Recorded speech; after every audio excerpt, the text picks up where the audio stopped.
Being divorced is weird, though. God, it's weird. I've never had anyone legally not like me before. I was like, okay. Signed by a judge. I was like, okay, that's official. That hurts a little bit more. It hurts when you're paying for it. I was like, owie. I don't know, though. We were married for like 20 years, and I thought we were on the same page. Like, I thought we were both letting ourselves go. I was like, okay. What the fuck? Like, I was wearing onesies to bed, and he was wearing Crocs in public. So it's like, that's... okay. Like, duh. We've chosen our paths. We are Moms Unhinged, a nationally touring stand-up comedy show.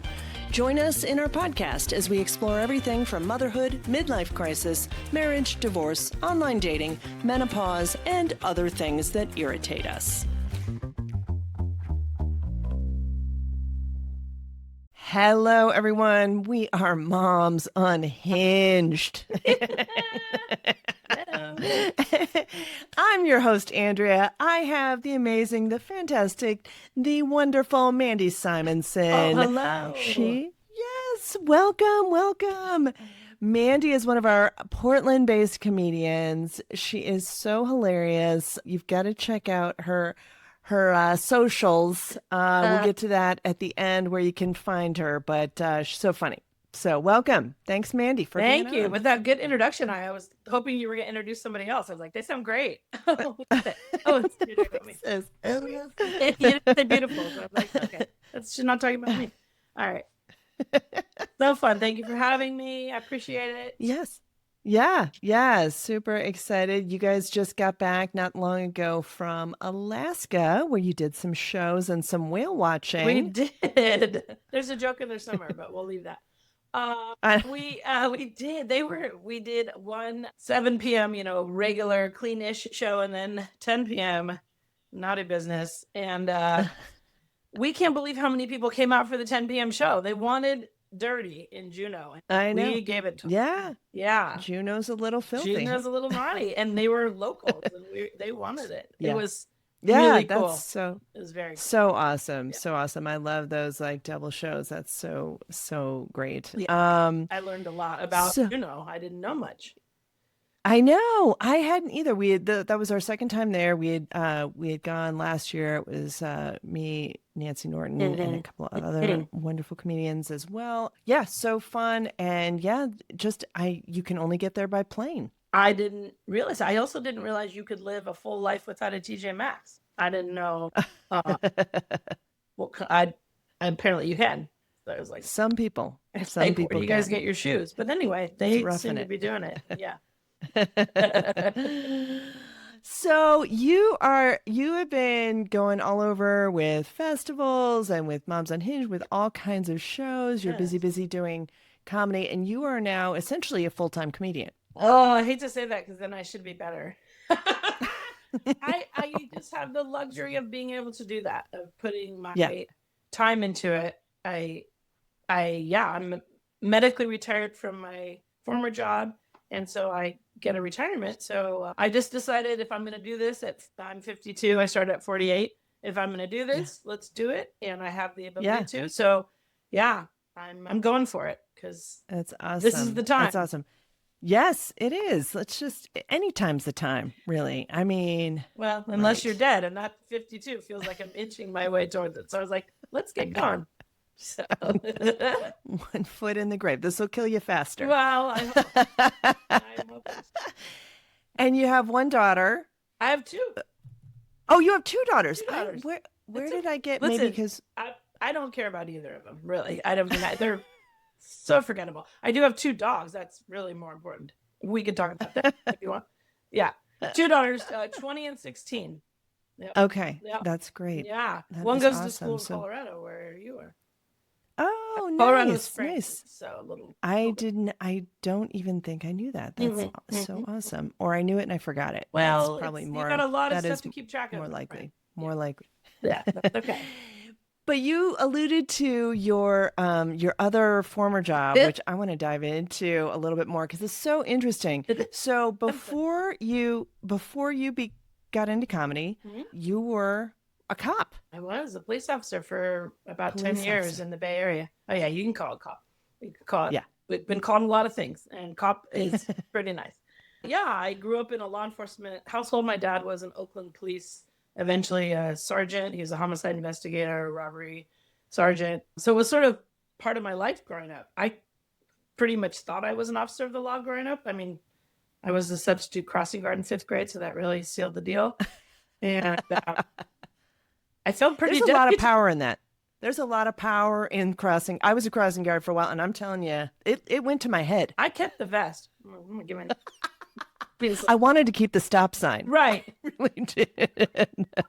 I use the vest now, just more in dating, but it's It's danger. Yeah, caution. Yeah. Mm-hmm. I'm not a red flag. I'm a neon vest, is what I am. It's easier to spot. Yeah, so I grew up in it. So then, yeah, at 24, I went to the Oakland Police Academy, and then did that for about 10 years. Met my then husband there, ex now, and I got medically retired for having breast cancer. So it's been a journey. I'm full of we've got a lot to unpack here. We've got so much to unpack. So did you what did you do? What was this? Do police officers have specialties? I don't even know how that works. Well, mine was sort of an inherently a specialty because I worked for BART, which is a transit agency in the Bay Area. So it was the only police job that I applied for. I was living at home with my parents. Jim and Carolyn, you're lovely. I had to get out of there. Once they were like, you need to empty the dishwasher on a regular basis, I was like, I'm a goddamn adult. I'm getting out of here. So I only applied to that department, and I got picked up very quickly before I could even realize, like, what am I doing? And then went through the police academy and on the streets at 24, and I was like, oh no, I was raised in the suburb. Like, but I had two older brothers that tormented me, so that helped. Yeah. So it toughens you up. Toughens you up. Like, I would kick a suspect in the shins, and just really, that helped having brothers. Did you have to get physical? Did you have to? Oh yeah. In training, I got punched in the face. Actually by a woman. In the academy, we boxed each other and got pepper sprayed and had to handcuff somebody. Yeah. I've been in plenty of fights. Yeah. It wasn't, honestly, having two brothers, going hands-on with somebody, you're just sort of like, the whole time I'm screaming, like, I'm going to tell mom. And they're like, I'm... Okay, lady. Trying to summon my mom. They're like, we're in the middle of Oakland. I'm like, well, she'll come. She'll be here. She will put you in a corner. She will come. And so it was sort of a natural progression. I knew I wanted to do something with people. I didn't want to just sit behind a desk. I thought I might be a social worker. My mom was a child welfare worker, and I thought I might do that. And she said, come to work with me for a couple of days. She knew I didn't have the temperament for it. I'm kind of a no excuses girl. And with social work, you have to give a lot of, I guess the word is empathy. And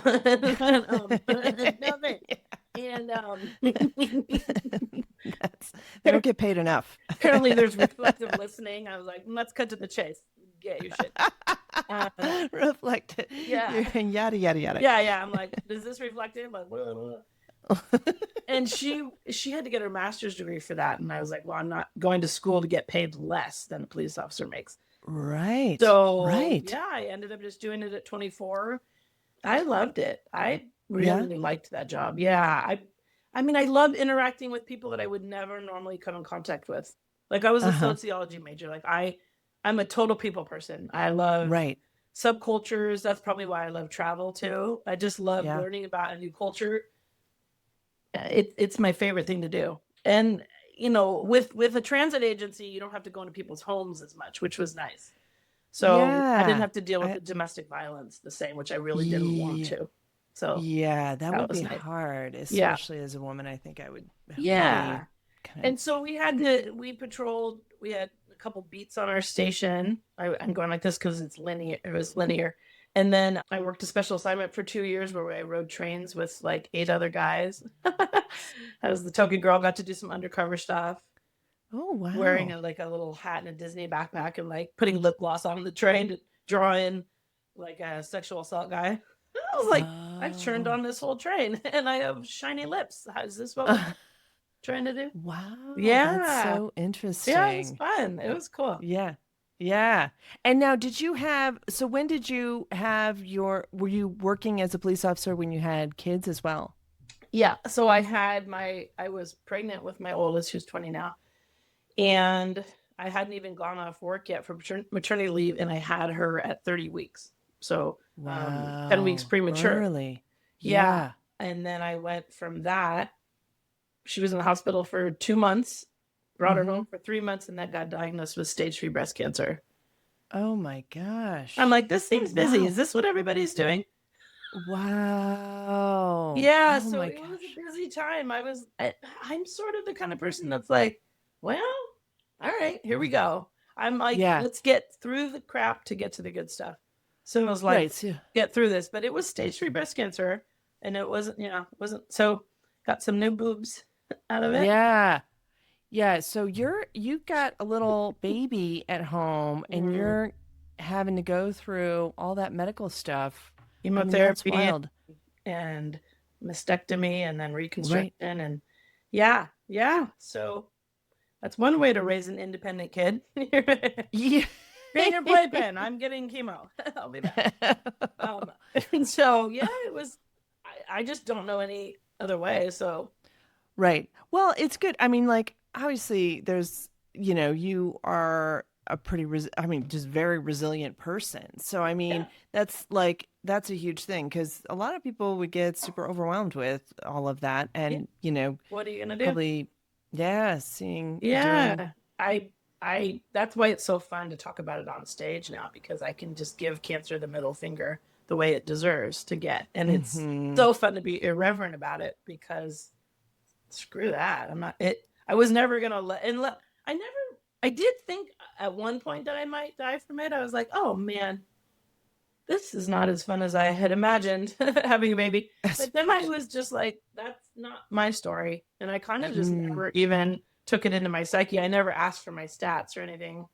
I was like, why are they not making eye contact with me in the doctor's office? I mean, it's a scary time, but I think my personality was enhanced to look for the funny in it. And that's just sort of how I was raised. My dad's very, very funny. And so that helped. And then ultimately we adopted a baby from Ethiopia after that. Yeah. So yeah. Gives me a little bit of material to talk about. Yeah, you've got a lot of material. I should get writing. There's a lot of life experience in there. Yeah. Yep. So I don't even know where to go from there. Like, there's so much. Let's get back to I'm curious. You said your dad was really funny as well.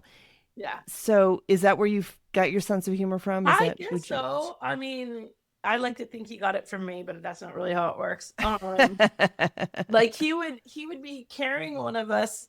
Like I remember a story. He was introducing me to my grandma, and he was carrying me, and then he does a fake trip. That's just he's a Larry Curly Moe, Three Stooges kind of guy. And then when he was a police officer, they were always doing pranks, like not cool. Just that I've started to share on stage, and I'm like, yeah, he was a real piece of work. The stuff he did good things. It was his way of getting through really hard stuff, being a homicide investigator. Like he would leave for work, and I didn't know he was a police officer. I thought he was in sales because he'd always say, I'm headed to a grand opening. And he meant an autopsy. Gosh. Are you serious? He would say that. He would say, and so I would tell people, my dad's in sales, and my brother's like, what are you talking about? And I'm like, well, he's going to a grand opening. They're like, it's an autopsy. Okay. What's an autopsy? Oh my gosh. So he just treated everything with humor. So he still does. Yeah. Yeah. That is wild. That is wild. So, I mean, that's gotta be a stressful job, homicide. And I guess probably not dangerous because they've already been killed. Right? Yeah, they're not as big of a danger, but he did get shot when he was an officer. It was in friendly fire, they call it. I don't know if you've heard of that. It's a military term. I'm like, wow, how friendly can it be? You're like, don't worry about it, buddy. I know. Oopsie. So sorry. Ouch. Well, I said, what did the guy do? Like, are you still friends with him? He's like, yeah, he got me a steak dinner. Like, that big of a deal. I was like, that night? He's all, well, no, I had to go to the hospital and stuff. But a couple nights later, got a steak dinner out of it. It Oh was my in goodness. a shootout with the Black Panthers. Yeah, it was crazy. Because Wow. he was a police officer in Oakland in the 60s. That's when he started. So a Yeah. lot of political tension. When you say it's a stressful job, yes, but not for my dad. He's sort of like me in terms of, you make the best officer when you can compartmentalize stuff. And I Right. don't think that's a conscious thing. I think that's just your personality. So it would be Right. like, this is what's happening in front of me, but it's not my story. Yeah. And so You're not taking on that energy. You're not, Yeah, you're like, I'm here to do as much as I can for what's in front of me. But it really saves you from that impact. And my mom being more of an empath, that's a little bit harder with social work because you're sort of taking on people's stuff. And so eventually that got to her. She was tired of seeing a lot of inhumane things happen and not having a lot of power to help with it. Right. Yeah. Right. I imagine that'd be hard. Yeah. And then my brother was also an Oakland police officer too. Wow. So it's sort of, in the fam. Yeah, for sure. And now, does he still do that? No, he put himself through law school and he's an attorney. Oh, so. Wow. Yeah, you guys are, police. Civil servants. Yeah, civil servants. That's Who wants to make a lot of money? No. And now, comedy. Hey. Yeah. Like, money's rolling in it. I'm like, let me pick something that really, it doesn't pay well. So it's okay. It's okay. Luckily there was a few good investments in the day. So yeah. And the thing about comedy, I think, you can tell you love it. You love comedy. I just love it so much. Mm-hmm. I can't believe I get to do it. That's it. And then there's days it's like a boyfriend. Well, I think I haven't had one in a while, but it's like I'm mad at it some days. Some days I'm like, and I feel so foolish doing it. Yeah. And then if you have a set that's rough or whatever, it's like that time of chastising myself.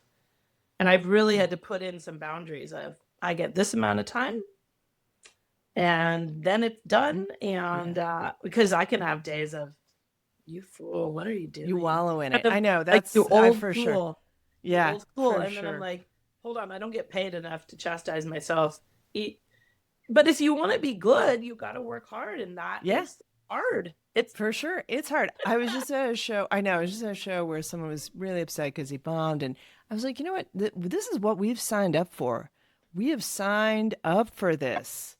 And if you want to push yourself in comedy, you're going to have stuff that's cringy sometimes. Yeah. I mean, not me, but I hear people. I've heard tell. Yeah, I heard tell. So, now, what do your daughters think of you with this new career doing comedy? They are, they're so cool about it. And I have checked in with them from the beginning because I do talk about them on stage, and they're totally fine with it. I mean, I have a brother who's not so interested in me anymore because he feels like that's totally insensitive and rude. And they are fine with it. And I'm amazed. I don't know how I would have felt about it. They know I'm funny and they know I'm not going to be disrespectful to them specifically. My youngest will come up to me because I used to work at the high school that she's at. And she'll say, somebody came up and was like, I saw your mom's comedy. She's like, so funny. And then I'll say, well, what do you think? And she'll say back to them, I know. And I'm like, so for a teenager, we know that means it's kind of cool. Like that, because otherwise they would tell me if they don't think it's cool. And so I think they're excited that I have something that's all mine, especially after going through a divorce. I started right after my marriage ended, like literally 3 months later. Wow. And I did my first open mic because I was like, when am I going to do it if I don't do it now? And so had you been thinking about doing it and then you just kind of, not really. Oh, no. I mean, no, for years, I've always had people say, you should do stand-up. You should do stand-up. And it's like, cool. Yeah, I know I'm funny. I've always been funny. In middle school, I got best sense of humor. It's like official that I'm funny. But I always said if I ever do stand-up, it'll have to be like at the Rotary Club on a Tuesday at noon because I've got kids and like, what am I going to... I just didn't even understand how to get started. And I never even thought about getting started. Right. And then I don't know, the last couple of years as my marriage started declining, I thought, well, if I ever write a set, then I will go do an open mic. But I just never put any time into it. And one day I had a friend who was singing on doing a little show at a winery, and I went.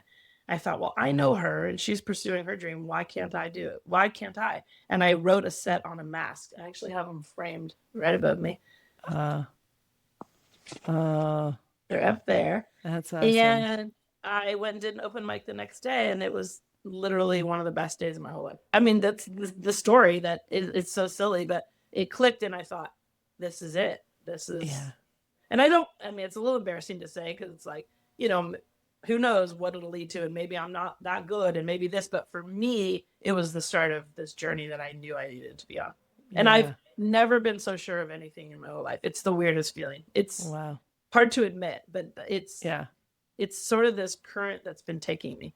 It's so weird. I get chills talking about it, and I'm not. I know. It's very strange.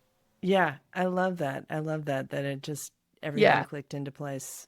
You're like, well, I hate to break it to you, but this is your last show with Moms Unhinged. Oh, no. You're already booked, No, you're so funny. Such an idiot. Yeah. It's so cool. I love that. So you never took a class or anything, or you just, I mean, I know that you've been such a student of it. You've just been like diving in and like, know all the. One thing for me that I'm really strong at, well, being funny is one thing, as you know, and then there's all the rest of comedy. It's like, you hear people say, oh, being funny is 10%. Well, it's got to be a pretty strong 10%. But then it's the bookings, and then it's what my favorite part is the networking. That's where I shine. I'm, like I said, a people person. I love connecting dots. Oh, you know this person? I know. That's my favorite part. And some people hate that part. And for me, it's so fun. So I've been spending a lot of time performing in different areas of the country and sort of weaving this network of support underneath me. I didn't know that I was going to be doing that, but that's so fun. So now I could reach out to a lot of different cities and be like, hey, as I hopefully get better and the bookings get better, who knows where it'll go, but that's been the most fun is meeting the people. And I know that sounds cheesy, but that's so fun for me. Yeah. And the interesting thing is about this business is that it can be, it can be so many different things. It can like blow up and take off, or it can just be, steady work, or who knows? Yeah, who knows? And I don't want to be booked every weekend. I don't consider that I grind. I say yes to things that feel good. They have to meet some criteria for me. Either the pay or performing in front of people that I have a reason I would like to, or I need the stage time. But I say no to a lot of things that don't serve me. And that's, I think, with age. You can go, oh, I don't really, no, thank you. But thank you guys. And I love having free time. I can't be creative if I'm always burning. Right. I wouldn't be able to come up with new stuff that easily. So yeah, for sure. My ultimate goal is to riff way more. That I would prefer to not even have material at some point. Yeah. We'll see. We'll see. We'll see. And that is your last Moms Unhinged show. No.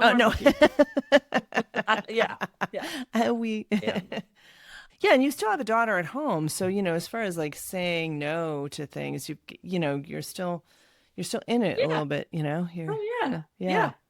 So definitely, but she just got her driver's license and she's here half time, so I do have opportunities to go.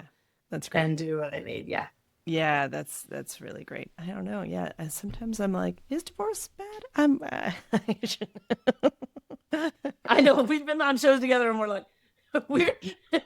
let's make sure there's at least one of us who's not promoting divorce. You're like, all you suckers in the audience who are tied down to a man, like, gross, run. I know. I say now the best part of my marriage is my divorce. I don't. Of course, would that have been nice to have a solid marriage that worked out? Absolutely. For sure. Am I sad where I am? Not one bit. Yeah. I really wouldn't change tons. Yeah. Yeah, it's an interesting... breast cancer. Yeah. Oh yeah, that's interesting. Even the breast cancer probably gave you Yeah. some different gifts. This existential stuff that it's a little silly to talk about, but really, I wouldn't change my trajectory.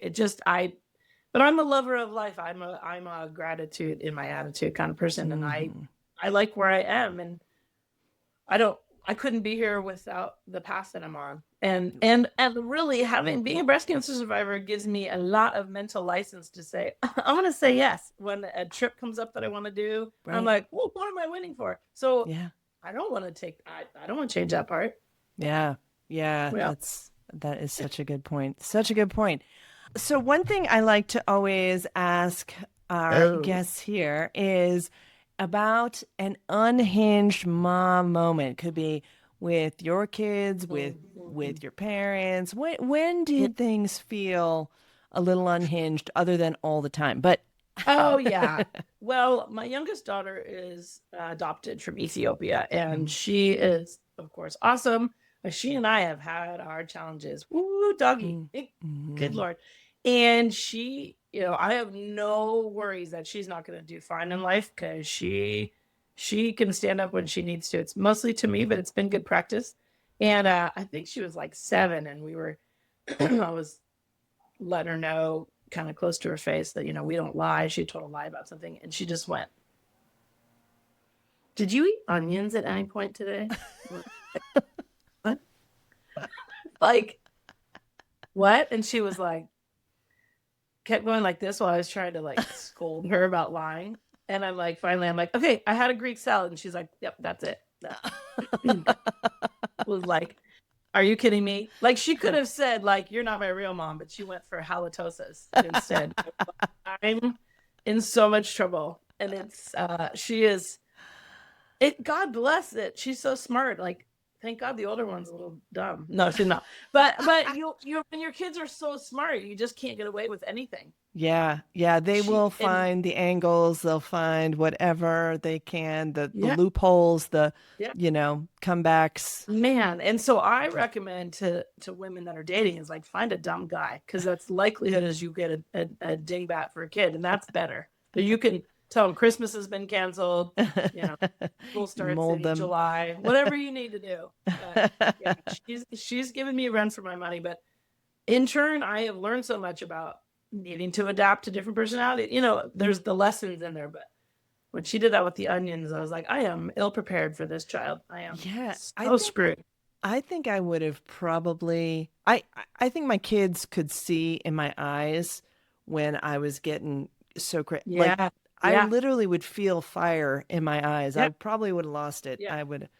Yeah. I started like seeing like prison jumpsuit orange like flash over my head, and I was like, oh my God, could I survive in prison? I was like, because I need to do something. But I had to really learn, like, you gotta back off, and it's been a journey, but we're in way better place than ever. And so that's good. But that's wild to actually insult you while you're in trouble. I mean, right?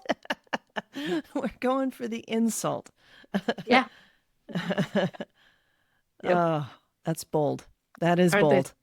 You have boys, right? Not girls. Yeah, I have 2 boys, and they were such good kids, but there were just definitely always times where you're like, I think that's interesting. You mentioned prison, and you do see that line. You see the line. It's right. It's closer than you think, and you're like, whoo. I gotta step back, because this is a power struggle that I don't want to be in, but I also have some dignity. So how do you extricate yourself? I ended up doing this Love and Logic. I don't know. If you ever heard of we did that as well. Thank God for Love and Logic. I was like, there was no counting to 3. There's no, like 1, 2, 3 magic. I was like, 1, 2, 3. You better start running. Yeah. Like that's not what the magic was. 1, 2, 3. I don't know. I know. Yeah, the Love and Logic saved me. Whatever they were doing was what they were going to be doing, but it helped me just take that breath to go, oh, I'm in trouble. So I used to excuse myself into my room a lot and say, I think I left the curling iron on. Yeah. And my daughter would be like later, like, you always leave that curling iron on. I'm like, I know. But it just gave me that break to get the Yeah. hell out of here. Remember that sidestepping the power struggle? Right. And you had to like hurry, but thank God for it. I had Yeah. even their little book. I'd flip through it when I was mad. You know. Thank God. Yeah, But that's definitely. that was a helpful. I still use it. Yeah, it is. It's really good. It's just really Mhm. good to just be like, okay, here's Yeah. there's consequences. Yeah. There's, it's immediate. It's related. And it gives you kind of tools. Like I needed anchor Yes. tools. As my ex would be like, at the time, he'd be like, well, we were married then. And he's like, I need everything on a case by case basis. I need to like hear their voices. I'm like, well, I've been hearing them. He's the pilot. He was gone a while. Yeah. I'm like, well, I've been hearing their voices all day, every day, and I don't have anything more to say. Yeah. We should sell the program on our merch table for Moms and Pins. We should. I feel like we need tools. We need tools. Forget we sell the wine glasses. That's right. That's one tool. Right.